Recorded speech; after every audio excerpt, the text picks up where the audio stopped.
Neglected to mention that you were bringing 2 other people with you.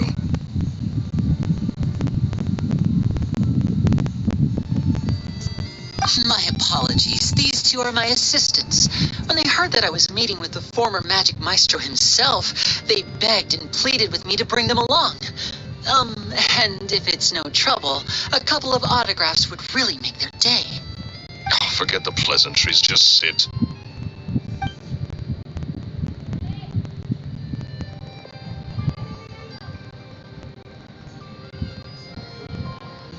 Get a load of this guy. Forget the pleasantries, he says, but he looks pretty happy about Lenny stroking his ego. I only agreed to meet since we're both magicians. Do me a favor and cut to the chase. I have more important things to do than drinking. Much obliged, sir. As it happens, the matter I want to address is also related to magic. Yesterday morning, a warning letter from the Phantom Weasel appeared on the entrance to the Opera House. He claims to be planning something for the same evening that I'm scheduled to do a magic show there. As such, I believe that I may well be his target. I have to get to the bottom of this to ensure that my show can go ahead as planned. Naturally, any investigation into the Weasel starts with a few questions about Caesar, who... What is there to investigate? Caesar was the Weasel and he's been dead for 10 years. So what if some sick creep thought it'd be funny to write a warning letter? It changes nothing. Are you trying to tell me you actually bought it? Please, sir, no need to get so worked up. I do concede that a copycat is but one possibility. Possibility? It's a fact, Linny. Look, my patience is limited, so listen carefully while I'm still willing to put up with you. The Weasel is dead. Period. Everyone knows that, so do yourself a favor and quit this investigation. It'll lead you nowhere. Look, if this affects your magic show in any way, I will personally compensate you for any losses. Oh, sir, I'm honored, really. But this isn't about finances for me. My pride as a magician is what's at stake here, Lorenzo. Copycat or not, this person has thrown me the gauntlet, and I must meet their challenge head on. Your pride? Don't mince words with me, boy. Just tell me, what exactly are you seeking to do? I want to find out the Phantom Weasel's true identity. I have to know for myself what really happened 10 years ago. What would that accomplish? And what do the events of 10 years ago have to do with you, anyway? Look, you of all people should know that a magician never reveals their secrets. And in any case, dead men don't talk. So if you really care about your magician's pride, then you'll forget about Caesar and move on. Uh-oh. This is getting awkward. Lorenzo? Is that? Oh, it is you! I know that big... Another day, I'm busy. Oh, come on! You can't be all business all the time. You know what they say? Live fast, die young. You gotta learn how to kick back and relax once in a while. If I wanted your life advice, I'd ask for it. Now get out of my face and go be drunk somewhere else. Sorry, my good sir. I don't believe I've had the pleasure. Oh, hey! Edmondo. He and I are business pals. We worked together a bunch of times. This is your first time meeting him? Oh, he's always like this. Foul-mouthed and hard-nosed. Never heard a kind word out of this guy the whole time I've known him. And he wonders why he can't get a girlfriend, despite being, what, push 40, 30, something? Anyway, Point is, a lot older than when he first got rejected by the girl he was into. And he's still into, from what I hear. Shut up and get out of my face. Another word out of you and you can forget about doing business with me ever again. Do I make myself clear? Sorry, I may have had a little too much to drink. All right, I'm gonna leave. Don't work too hard.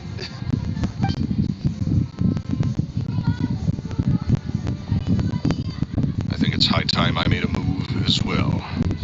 If you really want to investigate this, Lenny, be my guest. But if nothing good comes of it, don't say I didn't warn you.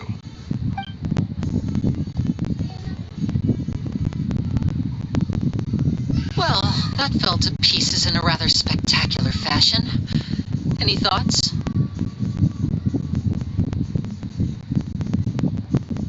Totally. And what was all that about compensating you for your losses?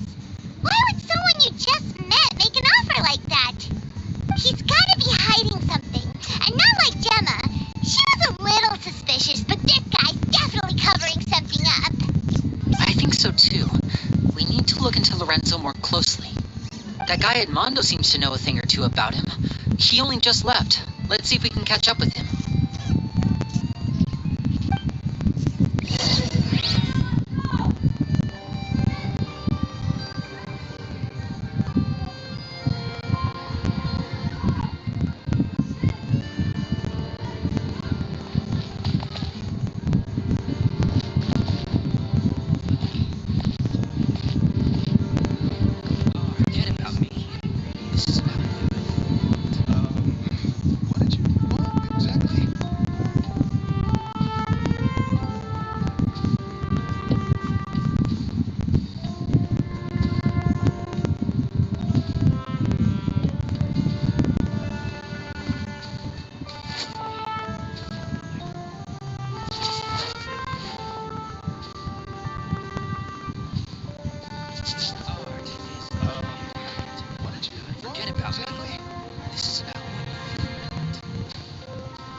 You okay there?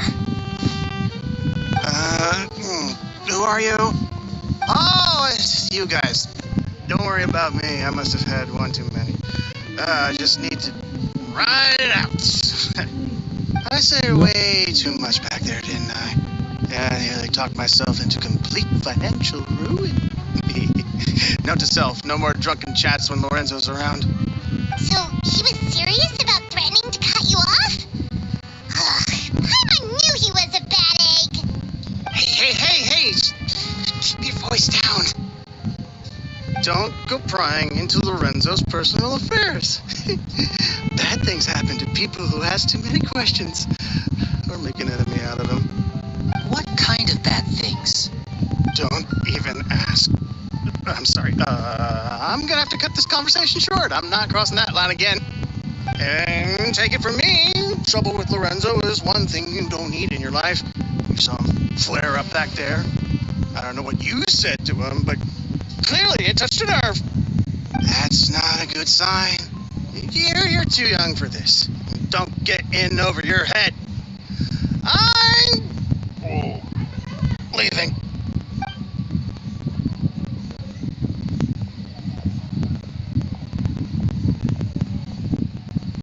And there he goes.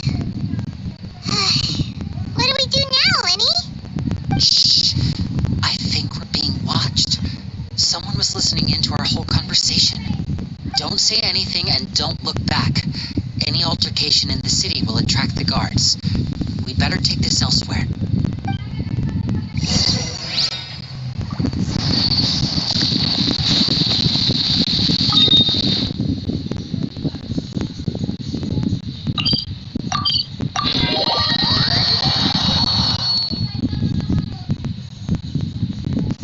This place looks deserted. All the survivors must have evacuated already. All that's left here are signs of devastation. Could Farina really be here?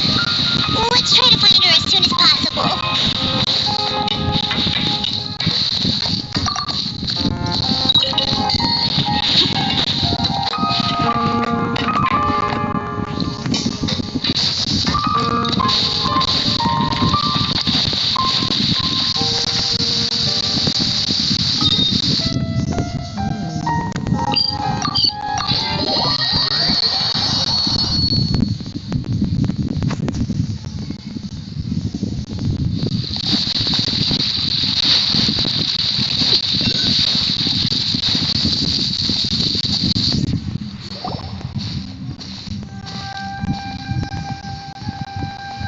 You followed us a long way.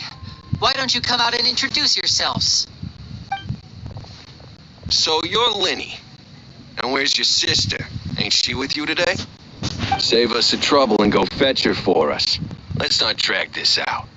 Hyman doesn't like the tone of your voice, mister. Who sent you, huh? Save your questions, missy. You ain't gonna need answers where you're going. Capiche? Looks like we can't avoid this fight. Now, I'm not the strongest fighter, so I hope you're ready to back me up.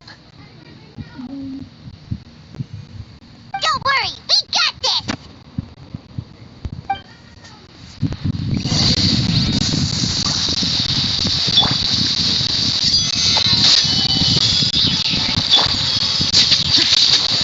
Now disappear!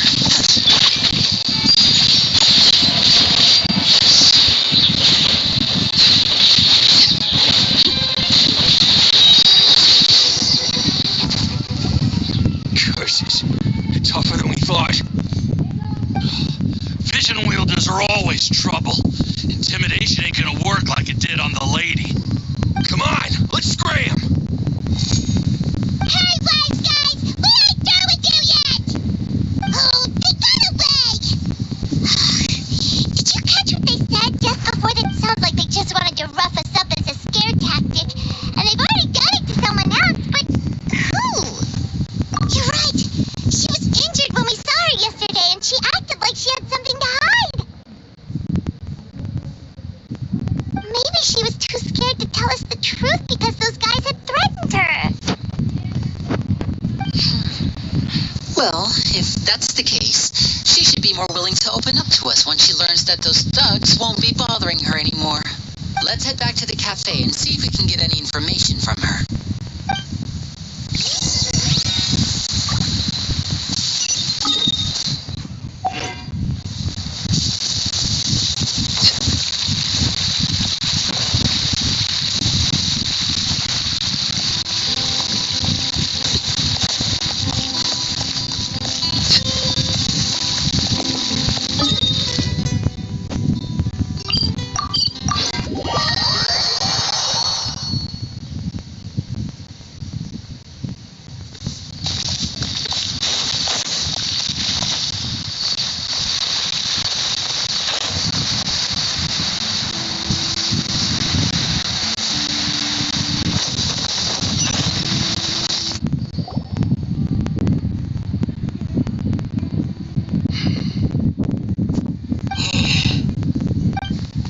Gemma? You again. What is it this time? We just ran into the men who've been threatening you, and we gave them a taste of their own medicine.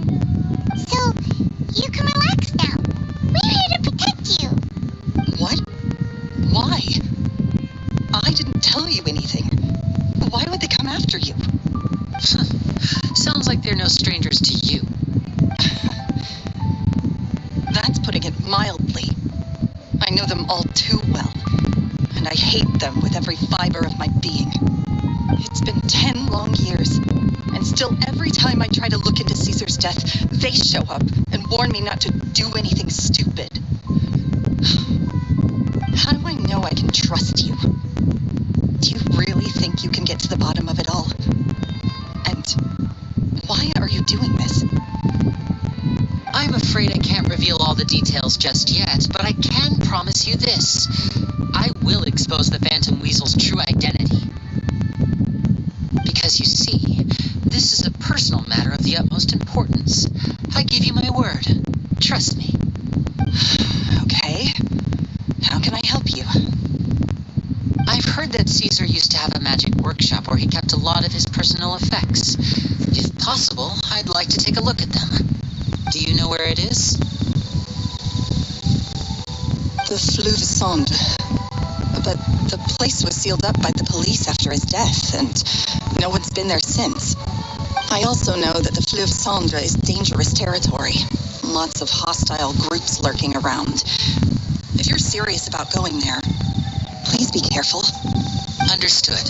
Lynette, you stay here and take care of Gemma. Don't let her come to harm. Got it. But if I'm staying here, I'm ordering dessert. I mean, bon appetit. But stay sharp, too. They're likely to come for you while I'm away. Yay. All right. Power saving mode off. I'll start taking this more seriously now.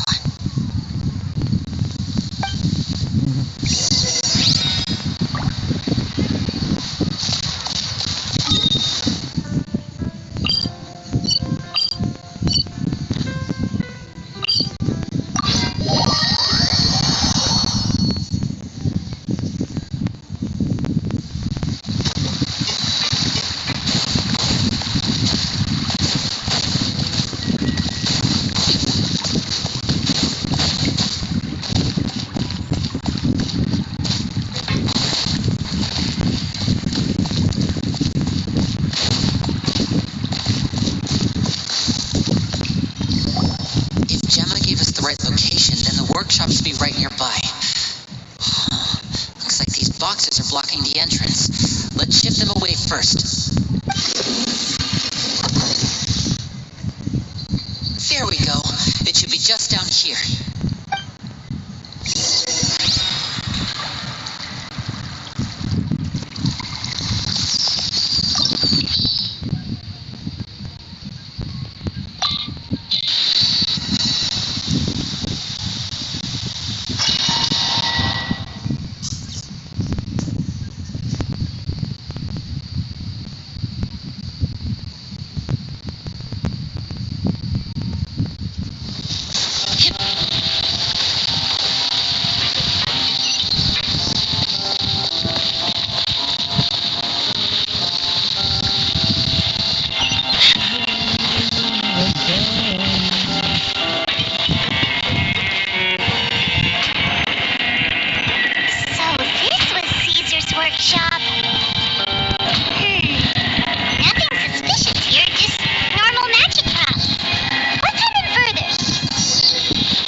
seems a little too ordinary for a magician's workshop. There's a distinct lack of mystery. We've triggered quite a few devices on the way here. I'm starting to wonder whether Caesar built this whole place as one big, elaborate magic contraption. If so, then there must be more to this place than meets the eye. Maybe a hidden room somewhere. If I just move this book, then hopefully... And... presto. A secret passageway! How did you know? I'm a magician too, and apparently great minds really do think alike. Looks pretty big inside. Let's head in and take a look around.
For a second while you guys go on ahead.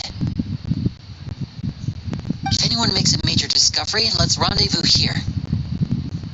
All right, see you in a bit.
Much too advanced for Paimon. Hey, look! Is that Caesar's diary on the table? This book's thick as a brick! Let's take a peek inside it, shall we?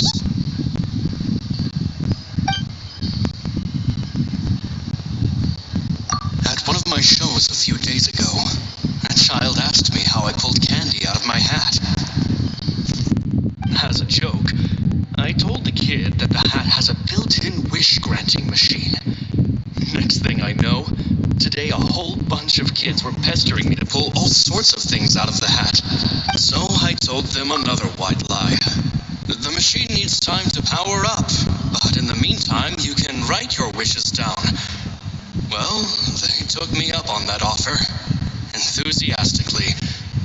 As I write this, I've only just got back from running around all over town, buying the things they wanted.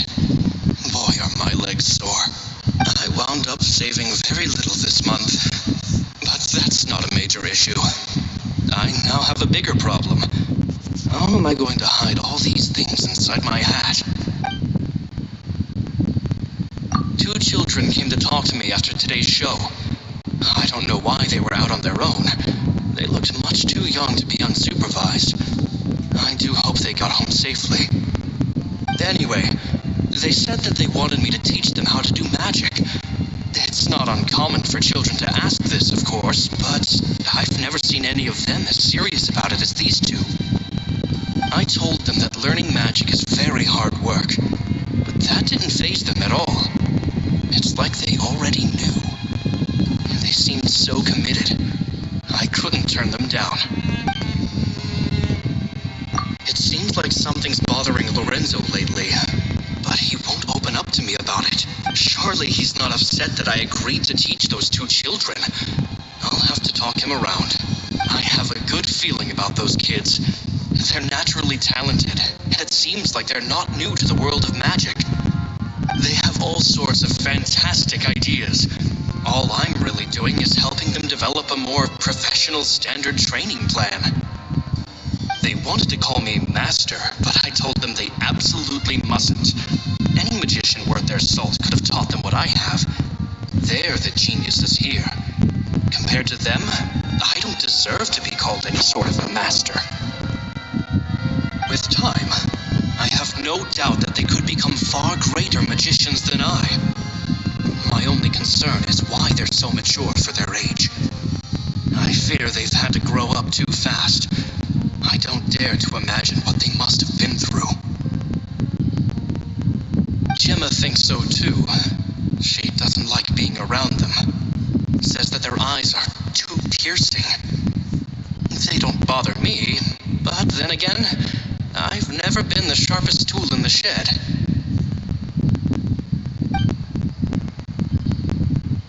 It's nearly time for me to go on tour.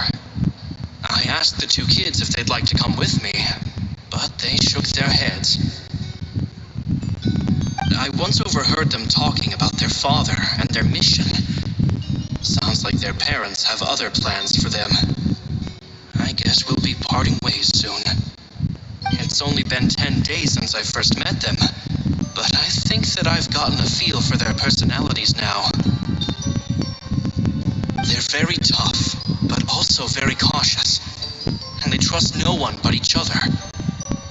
This, I fear, is not a good habit to have.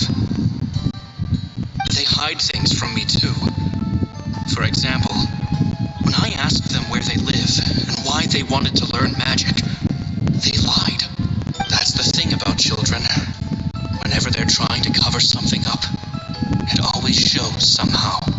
I can sense that their lives have been hard, possibly even dangerous too. They're not like other children. It's a shame that I can't do more to help them. After thinking things over, I decided to tell them a bit about how I see the world. It's full of lies and falsehoods, and that is why we must find our own truth. P.S. I hope they won't find my nagging annoying. Children are so opinionated nowadays. Will it do them more harm harm than good for someone they've only known 10 days to lecture them like that? P.P.S. Maybe I'm overthinking this. Children aren't interested in grand philosophies. It probably just went in one ear and out the other. I bet they've already forgotten every word I said. Oh, Caesar, Caesar. Just mind your own business next time. Two magic geniuses with a father and a mission, huh? Sounds a lot like he was writing about Linny and Lynette, don't you think? So did they meet Caesar when they were kids? Let's go ask Linny.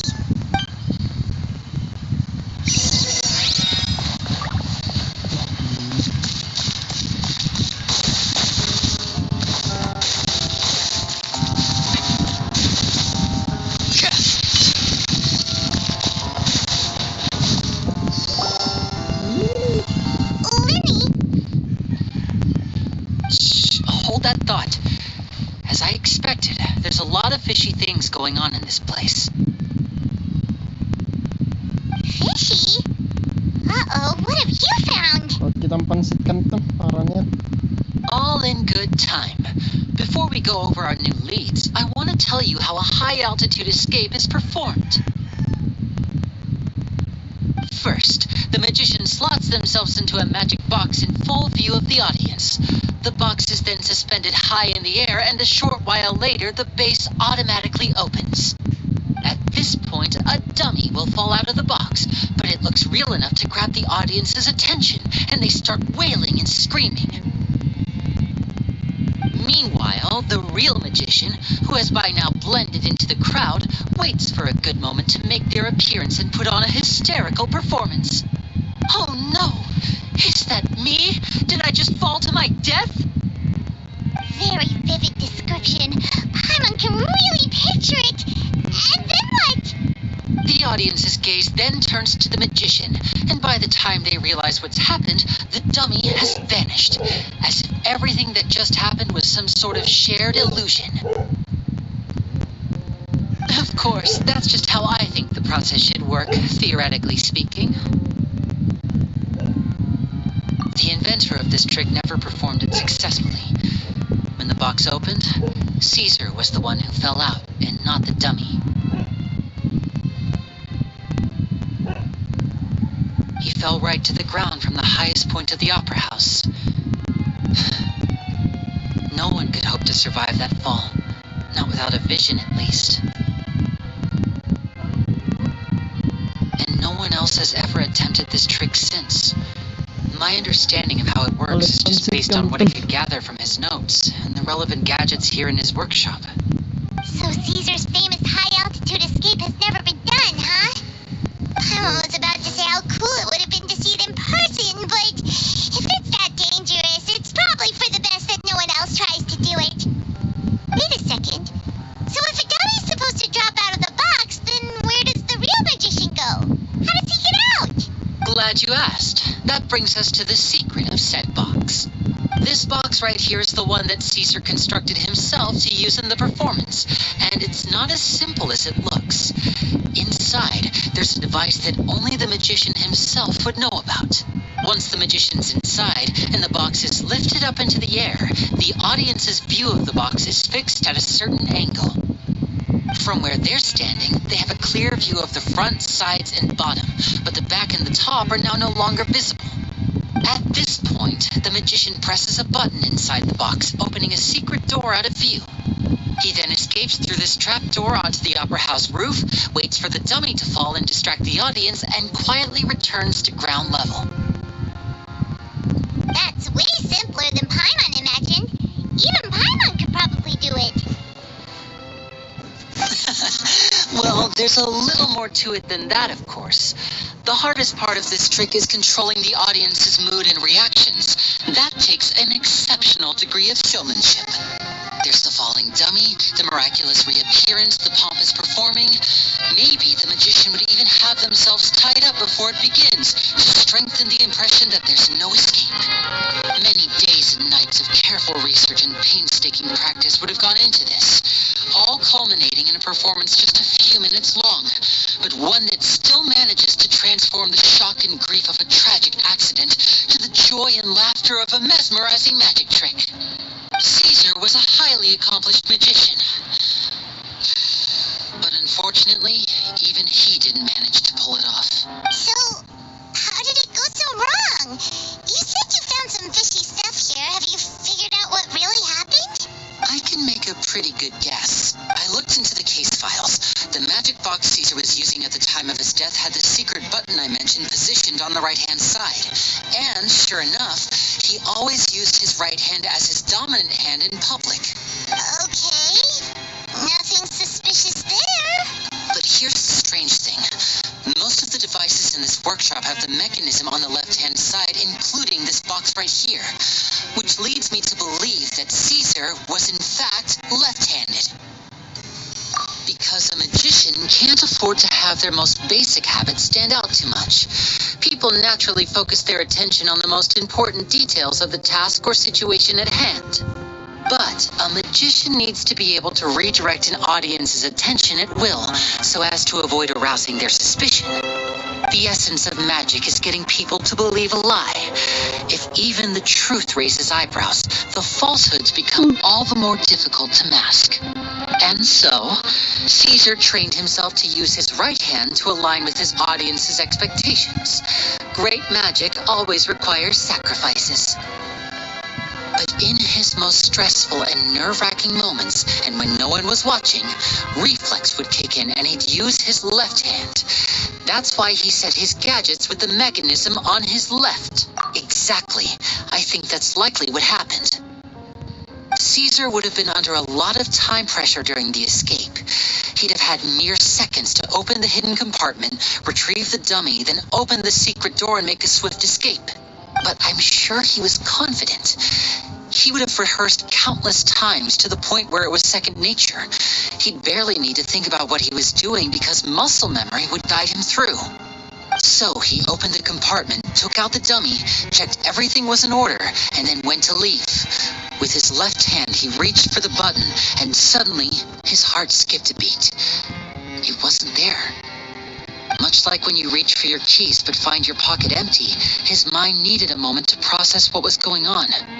Instinctively, his left hand would keep feeling around for the missing button, maybe for another second or two, until the bottom of the box gave way.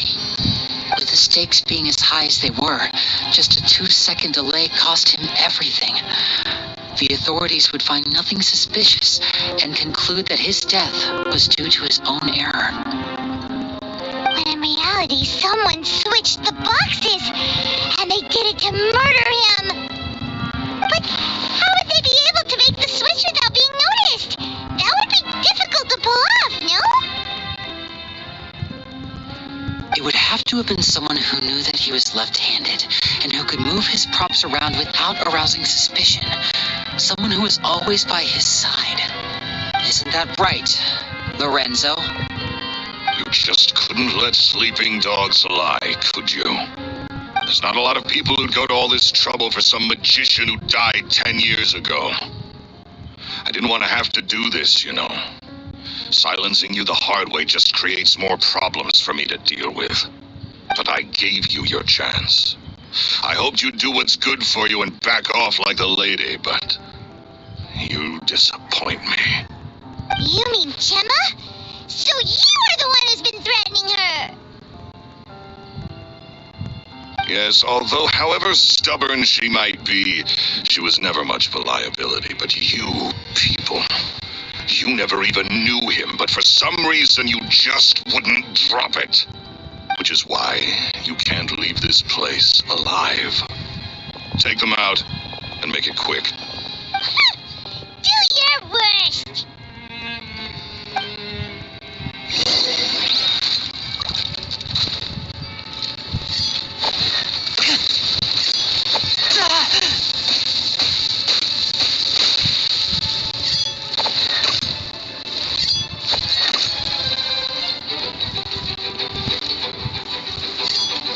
I'm fine. It'll be all right.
pay for that.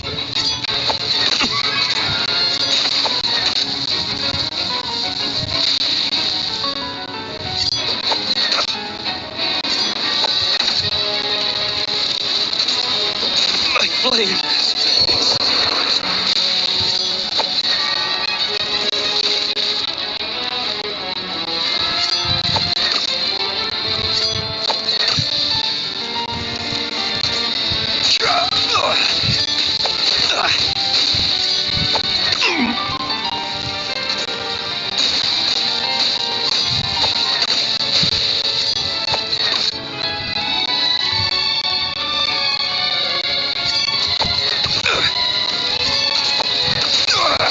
Nothing to fear. Even bedrock can be turned to dust.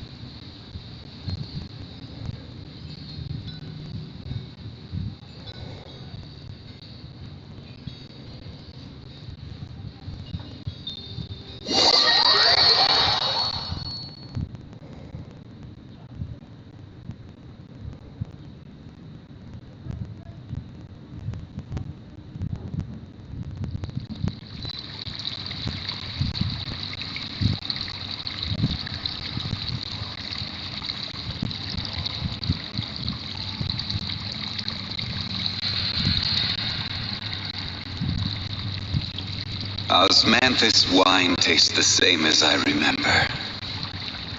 But where are those who share the memory?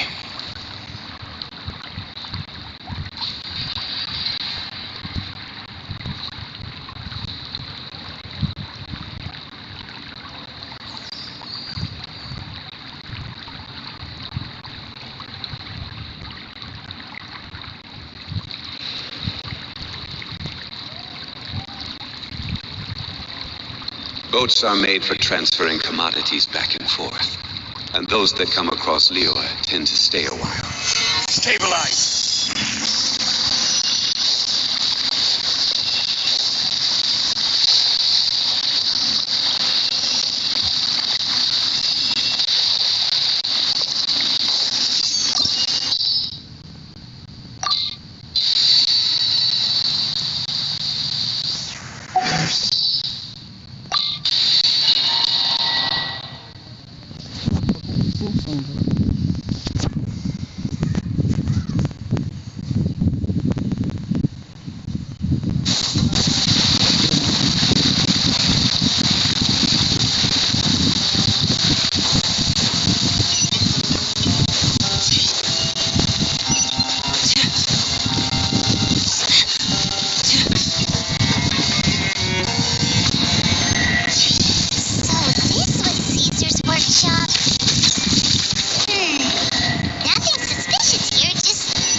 Sinusirot.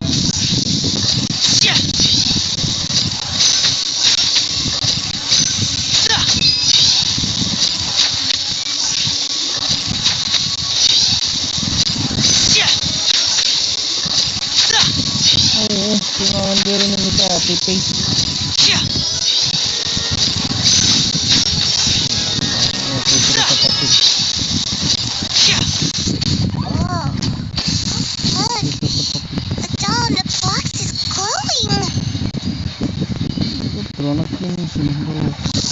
Step right up. There's something written on the card on this wall. Let's take a closer look.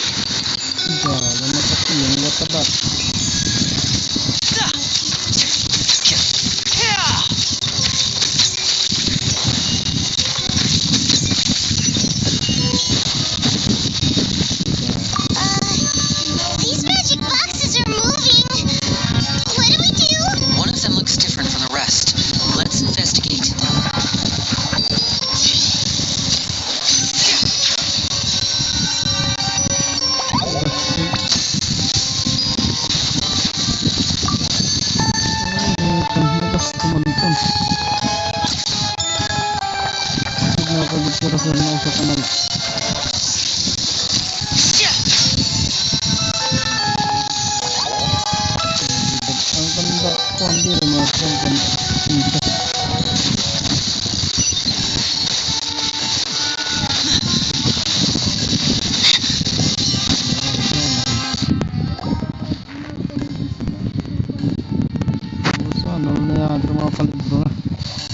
si Rico.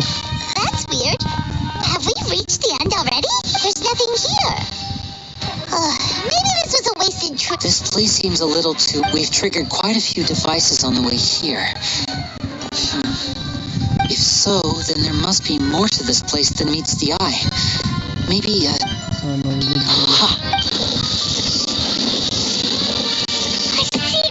I'm a magician too. Looks pretty big.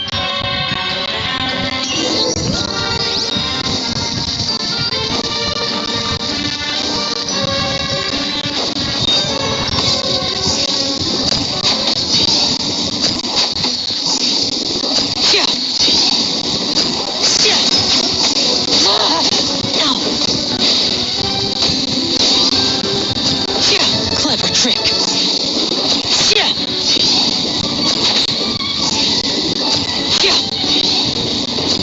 Now disappear.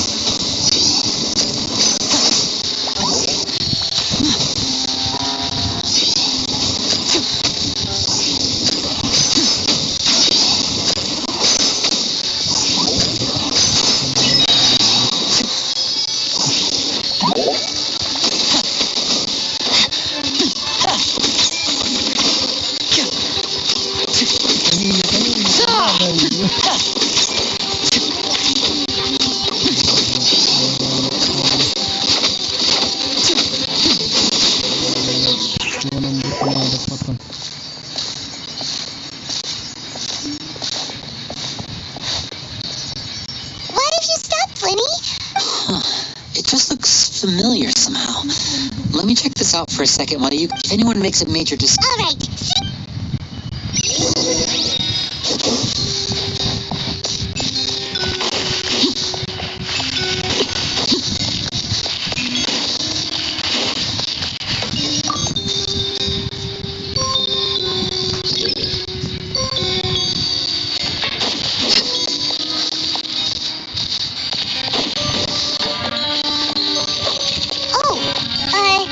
Seems like we can't step on the same tile twice.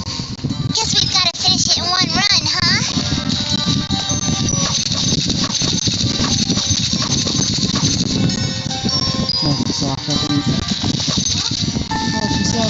Isip ka magpuno.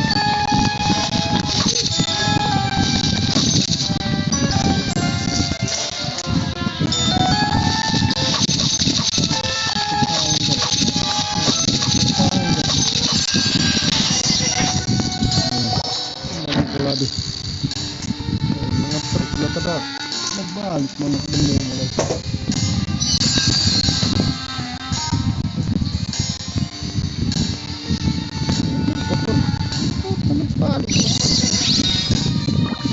Alam mo ba kung nakatapos? Wow! There's a hidden room?